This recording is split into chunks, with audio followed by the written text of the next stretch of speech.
Selamat pagi pemirsa, apa kabar Anda pada pagi hari ini? Senang sekali saya Ibnu Fadil dapat menemani Anda di Berita Kaltim hari ini.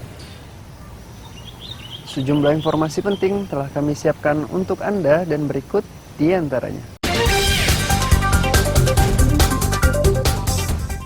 5 rumah dan salah satunya tempat penumpukan solar di Samarinda terbakar.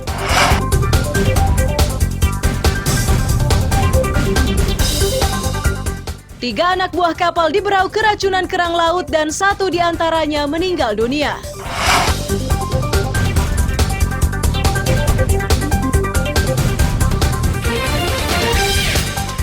Bagi penggemar olahraga air, di Balikpapan saat ini sudah ada stand up paddle.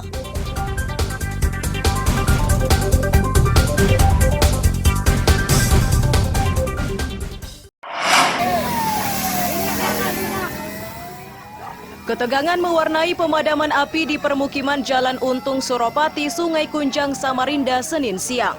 Beruntung ketegangan tidak meluas dan petugas pemadam bersama relawan mampu melaksanakan tugasnya dan kobaran berhasil dipadamkan 1 jam kemudian. Saat pemadaman, petugas sempat dikejutkan munculnya kobaran dari dalam parit.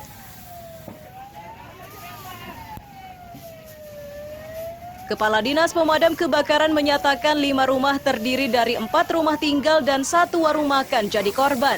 Diduga awal kebakaran dari bangunan yang dijadikan tempat penyimpanan solar.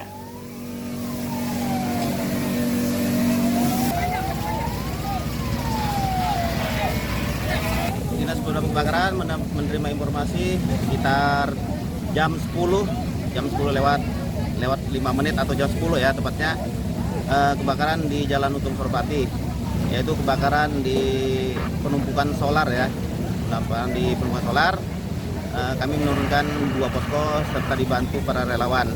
Waktu pemadaman sekitar 1 jam lebih. Terkait dugaannya sendiri, Pak? Ya, dugaan sendiri di penumpukan solar. Saya tidak tahu kelanjutan, masih menunggu di pihak yang berwajib. Ketua RT mengaku tidak mengetahui jika bangunan tersebut dijadikan sebagai tempat penyimpanan solar. Ia mengetahui jika pemilik rumah memiliki usaha penjualan nasi bungkus. Nah, itu saya kurang jelas juga ini Pak, masalah ini. Yang saya tahu sih mungkin ya, apakah itu orang jadikan apa, saya kurang jelas masih masalah ini. Dia jualan nasi, nah, itu aja yang saya tahu, jualan nasi. Artinya untuk melayani buru-buru di sini. Nah, air, teh, segala macam itu aja. Tidak ada korban jiwa dalam kejadian ini dan polisi akan menyelidiki penyebab kebakaran. Amir Hamzah dan tim liputan melaporkan dari Samarinda.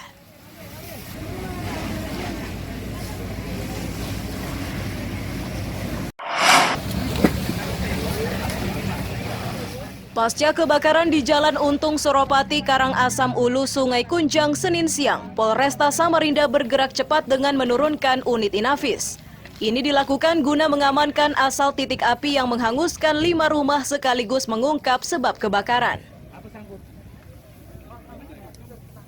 Dari penyelidikan awal, polisi yakin kebakaran ini disebabkan korsleting listrik pada kipas angin di rumah yang diduga dijadikan tempat penimbunan BBM. Api dengan cepat membara dan meluas karena percikan api jatuh ke bahan bakar.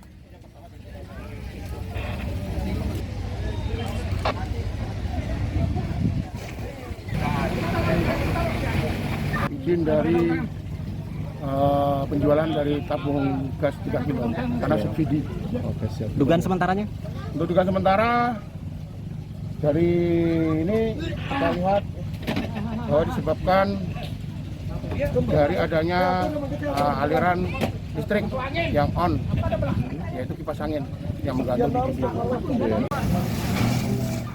Sementara kelurahan setempat masih mendata jumlah korban. Mereka berencana mendirikan posko tanggap bencana di lokasi tersebut. Itu dilakukan guna memudahkan para korban mendapatkan bantuan.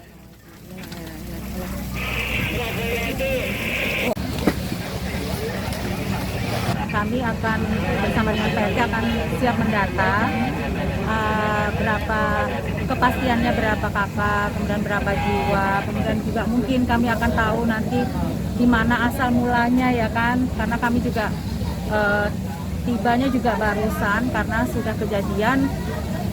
Ini masih alhamdulillah saya katakan karena di depan ini ada posko ini damkar, jadi cepat sekali itu kan. Walaupun cepat kelihatan udah 5-6 rumah udah.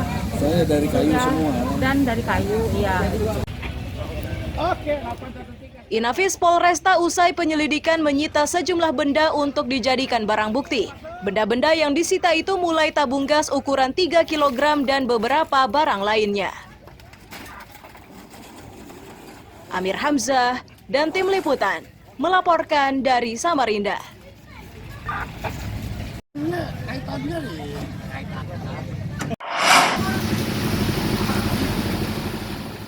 Rekaman video amatir warga memperlihatkan pengendara roda 4 melintasi genangan air bercampur lumpur di perumahan Talangsari, Jalan Meranti, Tanah Merah, Samarinda, Minggu siang.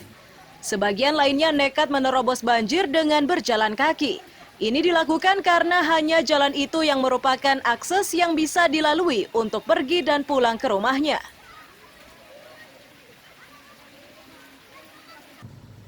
Tidak berselang lama banjir pun surut, warga kembali bisa melintas dengan tenang. Warga menyebut musibah seperti ini senantiasa terjadi saat diguyur hujan. Pasca banjir mereka harus membersihkan ruas jalan dari endapan lumpur.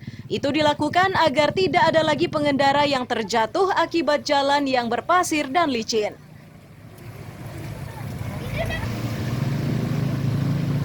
Ini setiap kali hujan pasti banjir. Pasti banjir ya? Iya. Kalau ketinggian airnya, Pak? Hampir sepinggang orang dewasa, Sepinggang orang itu kalau hujan berapa jam kira sampai segitunya, Pak? 30 menit. 30 menit sudah segitu ya? Iya. Oh, jadi setiap kali hujan datang terendamnya sampai sepinggang orang dewasa. Iya, sepinggang orang dewasa. Dan surutnya kapan, Pak? Surutnya sih sebentar aja. Sebentar aja ya. Sebentar aja. Cuman ini menyisakan lumpur Cuma atau gimana? Menyisakan lumpurnya ini, bersih-bersihnya kami di sini. Itu, Karena Pak, kalau ya? nggak dibersihkan banyak orang jatuh juga. Banyak orang jatuh, Pak ya. Dasarnya jelas dari penggalian gali atas itu kan gunung pasir, Pak. Oh, gunung pasir di atas Dulu ya? Kan, perumahan dulu kan otomatis kan menurunkan tanah gunungnya. Tanah. Gunungnya itu gunung pasir. Gunung pasir ya? Ya. Kalau kemampuan drainase sendiri gimana, Pak? Nggak mampu. Nggak mampu ya? Nggak mampu karena nggak sesuai. Lebar dan dalamnya ya? Iya. Terus ada penampungan air di sini, Pak? Ada polder tapi sudah nggak berfungsi, Mas. Nggak berfungsi ya? Nggak berfungsi. Jadi akhirnya ngeluber airnya? Nggak meluber. Otomatis itu penuh poldernya, akhirnya lari ke jalan. Warga menduga banjir di kawasan itu disebabkan drainasenya sempit serta polder penampungan airnya tidak berfungsi. Amir Hamzah dan tim liputan melaporkan dari Samarinda.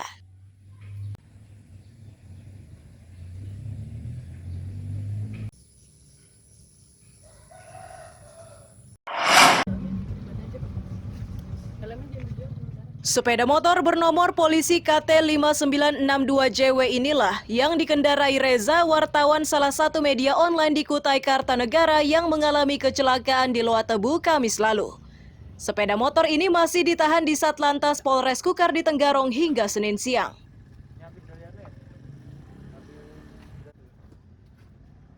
Wakapolres menyebut kecelakaan bermula saat korban berangkat kerja dengan mengendarai sepeda motor dari arah Loatebu menuju Tenggarong. Tiba di Jalan Menikung, korban kehilangan kendali dan terjatuh dari sepeda motornya. Naas dari arah berlawanan, muncul truk bernomor polisi KT 8950OA dan korban terbentur truk tersebut. Meski sempat dievakuasi ke rumah sakit, namun nyawanya tidak tertolong. Hasil turunnya visum meter perkara sudah kami laksanakan. Nanti ada gelar perkara lanjutan. Mengalami luka-luka pada bagian kepala dan kaki, sempat dibawa menuju rumah sakit AM Parikesit Tenggarong untuk mendapatkan perawatan medis dan akhirnya dinyatakan meninggal dunia saat tiba di rumah sakit.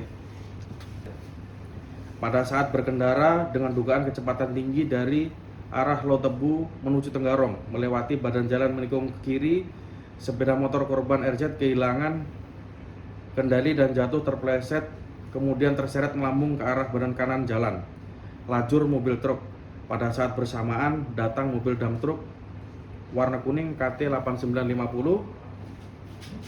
plat dasar hitam yang dikemudikan saudara S dari arah Tenggarong menuju Letebu, sehingga terjadilah kecelakaan lalu lintas tersebut. Kematian korban membawa duka bagi jurnalis di Kutai Kartanegara. Mereka kehilangan sosok sahabat yang senantiasa ceria dan berdedikasi tinggi saat menjalankan tugas. Kolega sesama rekan profesi wartawan, Saudara Reza Fahlevi adalah salah satu wartawan yang terbaik yang pernah kita kenal. Beliau sangat bersahabat dan juga ceria dan penuh dedikasi tinggi dalam kerja-kerja jurnalistik. Kami sebagai teman-teman yang setiap hari ketemu liputan bareng sangat merasa kehilangan Saudara Reza. Kami mendoakan yang terbaik buat almarhum dan keluarga yang ditinggalkan. Semoga diberi ketabahan oleh Allah Subhanahu wa Ta'ala. Hingga Senin siang, polisi masih mendalami laka lantas ini. Selain sepeda motor korban, truk yang terlibat laka juga masih ditahan di Satlantas Polres Kukar di Tenggarong. Amir Hamzah, Faidil Adha, melaporkan dari Kutai Kartanegara.